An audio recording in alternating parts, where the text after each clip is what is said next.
concepts and ideas. And so for the masterclass, I thought I'd give you lots of different projects that have used image storytelling, mobile storytelling, and smartphone filmmaking. We've already talked. We had some really great conversations yesterday and the day before. I really need a Vivo phone now. I need to get one before I go back home to Melbourne. And I want to give you some ideas for how different filmmakers have used smartphones for filmmaking. Before I start, I would like to acknowledge that I live and work on the land of the Wurundjeri people of the Kulin Nation with the traditional owners in Melbourne. And today I talk about storytelling. So I learned that the first storytellers were the Aboriginal and Torres Strait Islander people in Australia, and I think their contributions are significant. You can find me online, mainly on Max Mobile. So I work at the Swinburne University of Technology in the film school. I'm the course director. And a disclaimer, we are an ARI film school. Our students work with ARI, RED, Sony, but they also work with smartphones. For me, the idea of smartphone filmmaking is very important that students, emerging filmmakers, experiment, that they understand who am I as a filmmaker. So sometimes in my classes, students say, Max, I come to film school, and now you make me make a film with your mobile phone, with a smartphone. I'm like, yes, because if you make a good smartphone film, you can also make a good film with any other camera. And so the idea, I believe, to be a better filmmaker is by making more films. And so it's a great advantage to have a smartphone with you because you can film anytime. There are some tips and tricks, of course, to go to the next level of professional practice, but there's also some really interesting conceptual and aesthetic ideas. I also run MINA, the Mobile Innovation Networking Association. That's one of the longest running smartphone films festivals in the Southern Hemisphere, the longest running. There's one smartphone film festival in India. It's been running for 15 years. And for us, it's very important to gather every year smartphone filmmakers and share and celebrate the new ideas. Like very other film space, like very other screen production, moving image space, this is changing rapidly. So fast. You know, we had the introduction of MPEG-4, and now you've got Vivo 8K with lock mode. So every year there's new ideas for how you can produce stories. And we want to bring this together because it would be a little bit unfair to compare a smartphone film among a film that's been shot maybe with a ARRI camera or 35mm. And so that's why I think MINA is also a great space. And I was very honored to be on a panel 2 days ago with some colleagues to talk about with Vivo, Smallrig, with Thomas, talk about some of these new moving image ideas. And the first panel at the Smallrig event was with industry key players, Sony, and there was Nikon, RED, and then there was me as a smartphone filmmaker. It was a very great honor for me that we have now some recognition also in the industry. And then of course there was a panel by some very esteemed cinematographers and filmmakers. And I think that for me is a really great honor that we now have some recognition because we can produce some innovation. People always ask me, Max, which is the best smartphone that you have? And I always say the one that you get in your pocket. So it doesn't really matter what smartphone you have. Of course, it's always nice to have a budget, but sometimes you make it only a little budget. But does it mean that we can't make stories? I think we live now in a different environment where if you want to be a storyteller, a mobile moving image maker, a smartphone filmmaker, you can go out and make something that's meaningful to you and your community. So there is a picture of young Max. Does anyone remember the Nokia N6680? That's what I started to make mobile phone films with. I've made some films with communities in Rarotonga, the Pacific Islands, and that was a project to co-create a story with the community. I've also made some very experimental works. So this is a Midtown, which I filmed in Times Square, New York, and then uploaded from Times Square to the internet, and I also edited on a smartphone. There's apps for music as well, so every project is very different. Sometimes you can even edit on a smartphone, sometimes you edit in a professional environment. So my latest project is a project that I filmed with Kabil Khan. He is from Bangladesh, and we went to a very remote area in the Sundarbans. We had to first travel from Dhaka with a bus for 2 or 3 hours, then with a taxi for another 2 hours, then with a motorbike. So I was on the motorbike with a backpack, Dr. Kabil was on the motorbike with a backpack, and then we had to walk 30 minutes across the pass. So, we could only carry very little equipment. Dr. Kabil Khan is a journalist, so he wanted very traditional 2-camera setup, which we couldn't achieve. For me, smartphone filmmaking is a picture of young lads. And this is the last time I used a non-mobile camera. Maybe some of you will remember the Sony camera. No? Okay. And I think what we see now is the idea of mini DV camera is now like what smartphone filmmaking is. If you think about the development over the last years. If you don't believe me, you can ask any boy who made a project 28 days later, and it was one of the first films that received some massive industry acclaim that he filmed with a Canon camera. And he was very clever, so he didn't have that much budget, but he made a really successful box office with it. And so now, 28 years later, is coming out, I think this year. This was a picture that leaked from some production, and you can see in front of the big lens is a smartphone. $75 million budget, Hollywood production, but they decided to use a smartphone. So, not every film has to be a smartphone film, but for a film with zombies and horror movie, which, it will, I haven't seen it yet, but I can just imagine that it might be a bit edgy. You might want to have some image that is also a bit edgy. You can maybe experiment and work in a faster way. So, it would be nice to see it in the cinema. For me, I was always thinking about smartphone filmmaking and mobile filmmaking as being in opposition to the industry for a long time. This is a film that I made in Russia, Ekaterinburg. But nowadays, I think, what we can do with smartphones, no longer the Nokia phone, but maybe having the Vivo phone, can be sometimes as good as when we work with broadcast video. Of course, a broadcast camera has one advantage. It has a very big lens. You can put the camera on a tripod and then you zoom into what you film. With a smartphone, you have to go close. And you have to film. So the experience is that you are closer to where the action is. You can't just film distance and zoom. You have to be as part of the environment. And I think that is a very different experience. So it's always about thinking, how can we be very creative with these ideas for storytelling? So in 2008, I got to work for Nokia, and we made films with some other filmmakers all around the world. And they said, Max, you have to do films with 20 short films, very quick. I said, I can't do 20 films. But I asked my students.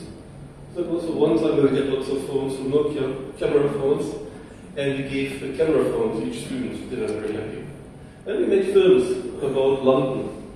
I really loved the Pangea Day project because Nokia tried to make a film around the world. So there were, I think, 15 or 26 different events at the same time, all around the world, and people making films together. So I think this idea of social connectivity is very important in smartphone filmmaking. So I'm a researcher, I make creative arts research projects, and some of the work, I decided to give you a slide that I've been doing over the last years. So my first feature film was Maxi Kaitai, and ever since then I decided to make mobile phone films and smartphone films. But over the last years, I also made a number of short films, and what I learned when I made a mobile phone film in 2008 was we didn't have a rule book of how do we make smartphone films, mobile phone films. There was no guide how to transfer the video footage. So I had to think about some creative ideas, how can we make this happen? suddenly, over the last years, there was a few 360 video production cameras, cinematic VR, coming to the market.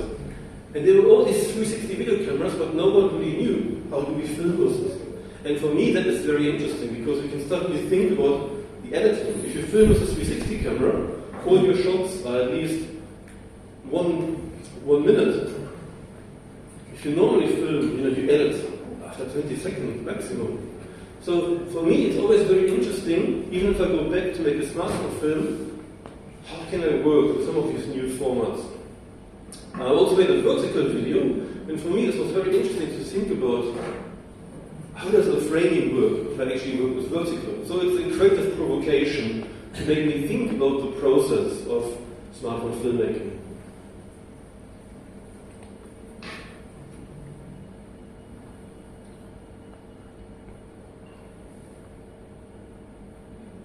This is a project, Gawaka Paddy, which is about the celebration of Harvest Festival.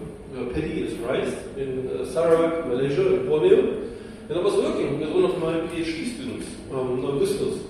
And he invited me to meet the community. And I went to the village, I get to know the people. They said, oh, so Max, what do you do? We go, I'm a filmmaker. And they said, why don't you come back tomorrow and make a film? And I said, okay, this would be an amazing opportunity to sometimes you can react in a very fast way to make films. The film was not be shown at the Smartphone Film Festival, then it was received quite nicely in Malaysia, which is for us nice to see. And we screened it at some conferences, and it's a vertical film, but we put it on the big screen. And that was just for us, okay, let's just see what happens. So the project was about the community, the Salako people, and for me the vertical was the way that I could capture the community members in a more interesting way. Because I really wanted to focus on the community members. And so it was a very intrusive way, being part of this event. I didn't want to be in the forefront, so I tried to be very polite in the background. But the vertical became very interesting for me. Also when I was filming in the ritual, there was a procession, there were some dances. Sometimes in the long run, lots of people just hold the phone in front of me and be part of a dance. So I'd like to show you an extract now. You can play this for me, please.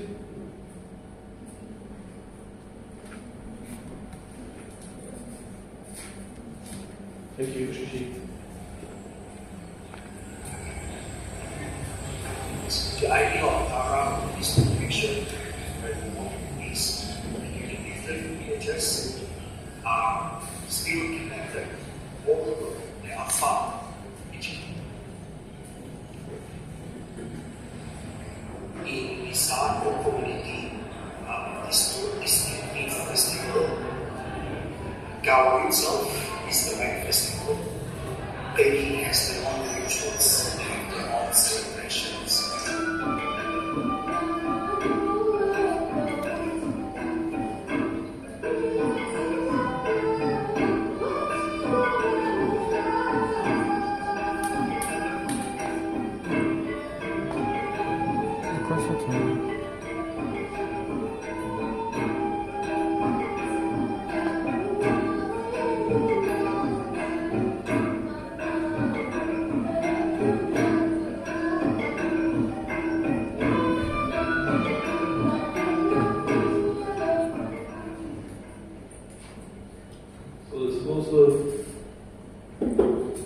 This was a 20-minute project,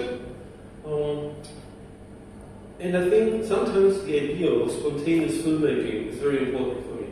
So that when an idea strikes, I go out and film. I was making a feature film in the Jersey Shore, which is called Frankenstone. I was visiting a research fellow at Monmouth University, and when I arrived, I went for a walk by the beach. And there were all these mountains of rubble. And I was like, what is this? And when I started to teach a class on smartphone filmmaking, I asked the students, and they all told me about the thunderstorm hurricane that destroyed some houses there. And it was just like a few months before I arrived, but there were still lots of issues in the community. And so I was like, oh my God, this is like a very difficult situation for the whole community. And I said, maybe, how do we make a film about it? And all the students in the class, yes, let's do this. So at that time, there was an app that I was working with a colleague from New Zealand, Aotearoa, Rohan Wehrman. So it was like around 2010, Instagram started, and then 2012, Facebook bought Instagram, but there were lots of other apps that were trying to do the same thing as Instagram.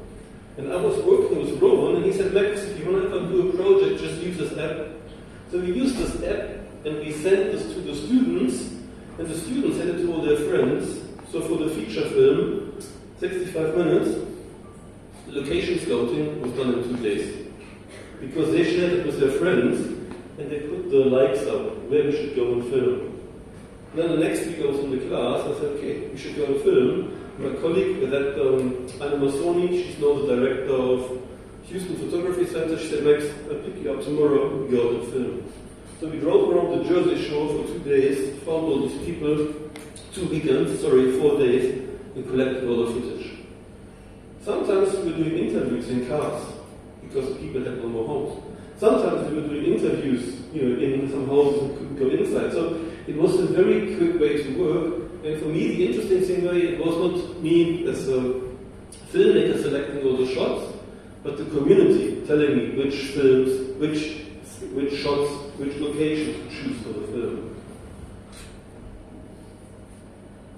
But another part of my work a lot is to make workshops and projects.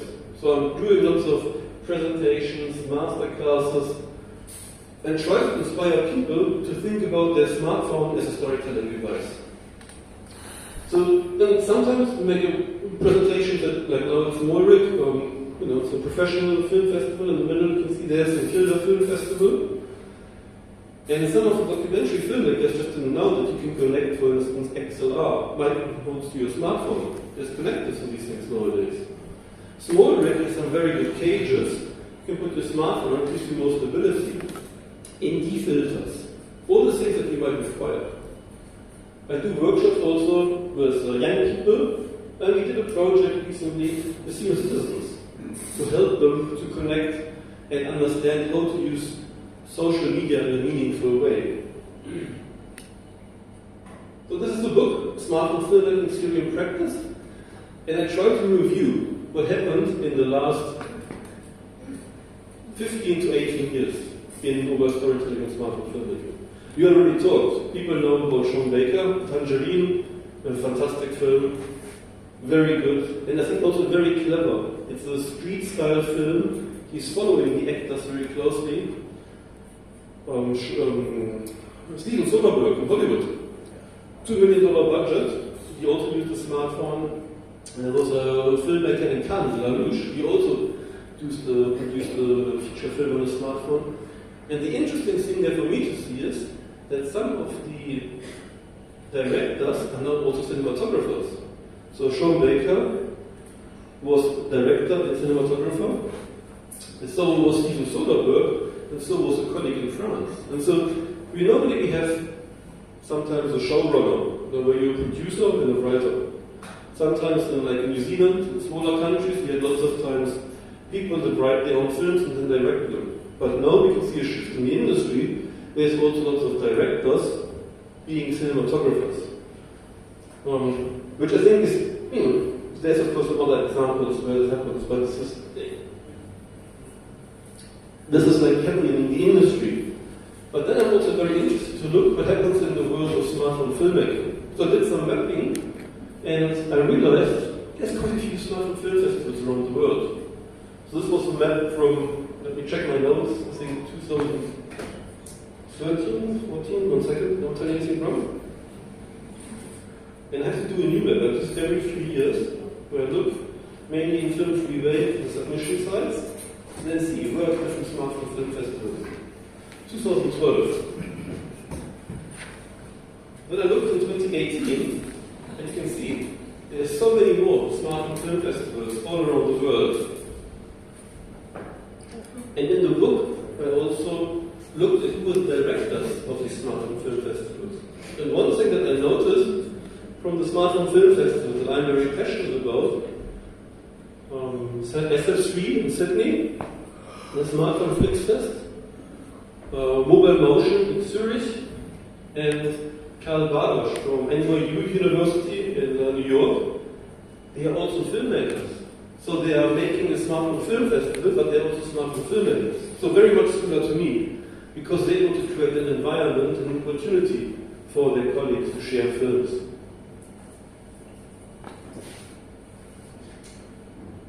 For me, Max Sekaitai was screened at the Pocket Film Festival in France in 2005. And for me personally, this was a very important moment because we were in Les Orles, which is a big cinema in Paris, 450 people watching mobile phone films. And that was a moment where I said, okay, we can do this. And so I decided to be a mobile phone filmmaker. This is the director, Benoît Labaudrak. He did very well. He managed to receive very good funding from the government to make French-speaking films, and at the same time he invited lots of experimental filmmakers. So it was a way to create a really interesting environment that had lots of key filmmakers from France making films. So Taki, Usukas, Arnold Fleischer, the director of the film school, they had the money and the access to make a film with any other camera, but they wanted to film with a mobile phone for aesthetic reasons. And this, for me, was one of the interesting ideas. So that was the presentation of Max Sekaitai, which is also screened in Brazil, in the forum, in the Moving Image Museum.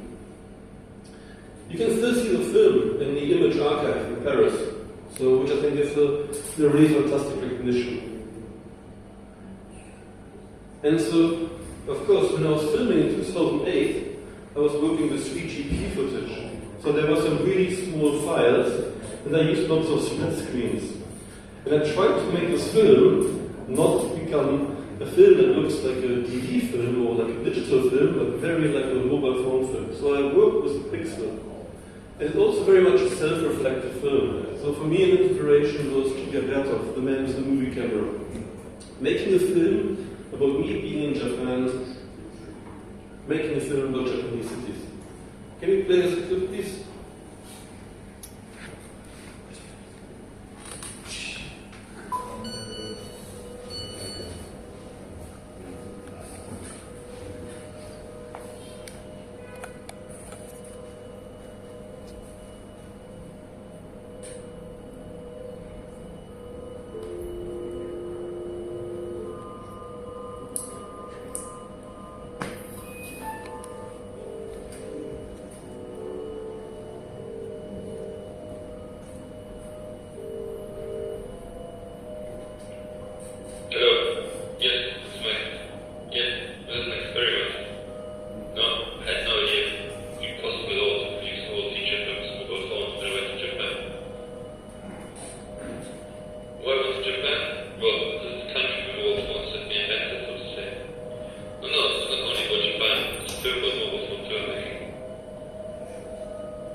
Kochaj się. I mean, the phone is made to teach a performance.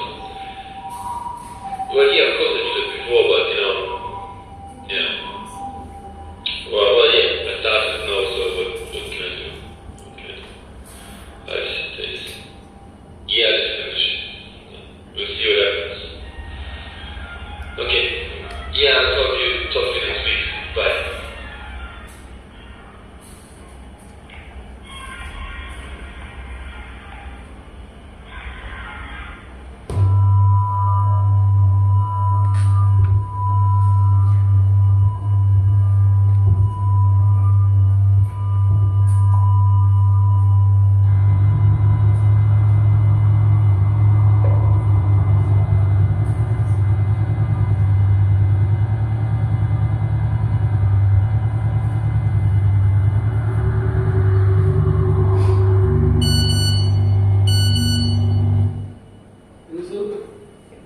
For me, this project was an idea back in 2008 to understand how can we actually create this filming language specific to mobile media and smartphone filmmaking. And I really enjoyed Taro's presentation to see that independent filmmaking can be very good for personal filmmaking. And so I think the smartphone is one of the best cameras for making personal films, because you get the phone with you all the time, you can create this experience. So I talk about this as Kaitai aesthetic, so very specific to mobile phone filmmaking. And I'll show you now some other projects that deal with the same approach, and they still, in contemporary smartphone filmmaking, is very personal films. So there are some films from Ivan Kaganov, there are some films from Adam Kozov. Again, filmmakers could have made films any way, with any camera that chose a mobile phone footage to do so. And so smartphone filmmaking can do the traditional production approach. You can also think about new ways in terms of using the selfie mode if you make a personal film. There are some smartphone filmmakers that make underwater films. There are some filmmakers that use lots of drones. And so I think this is very interesting that you can now take your mobile phone under the water or with a drone into the sky. There was an Italian photographer who traveled around the world for a year and used an iPad to edit as he was on the road. There's a colleague, Martin Koshevko from Melbourne, who makes music on mobile devices. So for me, he's a great friend because I'm a sort of smartphone filmmaker and he's a mobile musician. And I think this shows that there's a new ecology emerging. So for Mina, we do every year a catalog, and we gather all the different filmmakers to provide a record of what happened in mobile phone and smartphone filmmaking. So of course, the first screening, 2011, to this year, looks very different. And so for us, it's understanding this history. So I'm just rushing through this a bit now to keep an eye on time. There were 3 films that I wanted to talk about that I think received major international acclaim at, for instance, the Berlinale Film Festival. And they were produced on smartphones. So, which for me is an interesting opportunity to think about some smartphone films that could not have been done with a traditional way. So, there is Midnight Traveler from the Hazami family, which is a refugee journey from Afghanistan to Europe. So they were filmmakers, but they decided to make a film. There was a film by an Italian filmmaker, Alessandro Firenze, and he created a film and he gave the cameras to two teenagers in Italy, and they filmed the film in very much a selfie mode. So when you look at the cinema, this film in the cinema, it looks very different. And like the first 2 minutes, you think you're looking at Facebook feed. But after 5 minutes, you think you're the best friend of these 2 people. And so I think all these films received major distribution deals through Arte, National Geographic, or were premiere at the Berlinale Film Festival. And so the one thing for me that is very interesting is that similar to Small Brick, there's now a whole ecology around smartphone filmmaking. There's different apps, there's different cages, there's different opportunities to make content. And so some of the filmmakers decide to only make mobile phone films. There are some filmmakers that make a smartphone film and then they go back and make a traditional film. But there's also some other filmmakers like myself who decided to stay in the realm of mobile and smartphone filmmaking. There's also a project in New Zealand, Aotearoa, where we made films about the environment. And we in the Goethe Institute invited 9 filmmakers from all of Australasia to visit Aotearoa, and we try to think, what does it actually mean to make, what does the environment mean to you? And so it was really fantastic to see, to make these films as a team, because everyone has a story about the environment, and this is how we can create some of these interesting social changes. So of course, the smartphone is connected to the web, and maybe in the future, make some really great presentations about AI, you might think about when you do your smartphone film, whether you're by yourself or with a crew, maybe you don't only have an editor, but maybe you have someone that does also programming for you, or that does work with Gen AI. So we can see some new industry roles appearing there as well. And of course, there's the opportunities to think about 360 video productions and cinematic VR. And I think most of the mobile devices interlink to 360 filmmaking, to mobile phones. So a very brief overview from MENA. We have submissions normally from all around the world, but what is very important for us is to have a conversation with various different smartphone filmmakers. So every year we create an online event where we bring all the smartphone filmmakers together. We sometimes invite some of the smartphone filmmakers to Melbourne too. And yeah, so this is just a snapshot to show you what smartphone filmmaking looked last year.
The last 2 films also used AI in their production.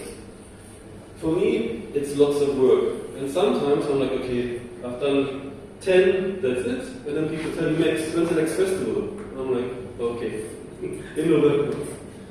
For me, I'm very stoked to have the feedback. I don't want feedback from everyone, but the people that come, they really enjoy it. So it's, for me, building a community of smartphone filmmakers. This is the first event in the Film Archive in New Zealand, Aotearoa, and very much the same story. We wanted to bring filmmakers together, inspire the new generation of filmmakers, and then this is the event. We had a screening in China, online, to bring different filmmakers together. We had the screening at ACMI, the Australian Centre for the Moving Image, which is a fantastic cinema in Melbourne. It's also very much an institution, a museum of film and games and culture.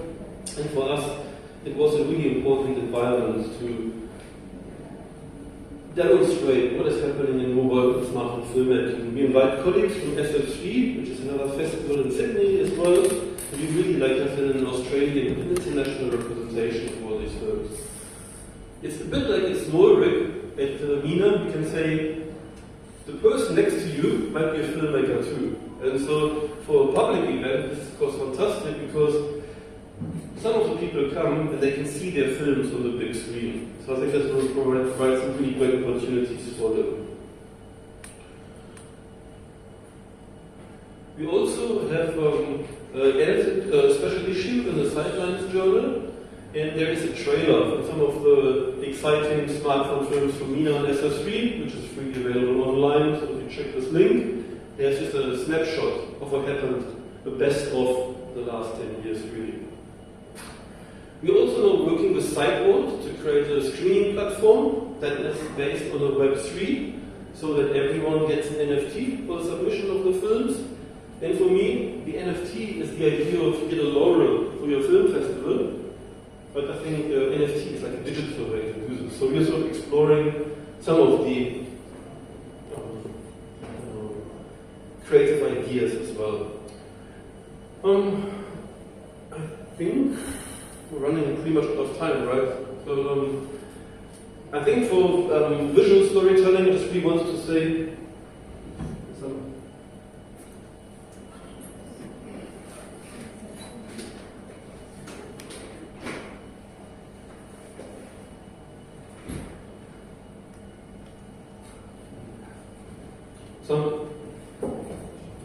some of the tools that I'll be using when I go to Sarawak, Malaysia, to make another project with some local didacts is, I'm very happy that I've got the smart rig now. You get ND filters, and if you're in a country where it's very overcast, it's a very good way to use some ND filters.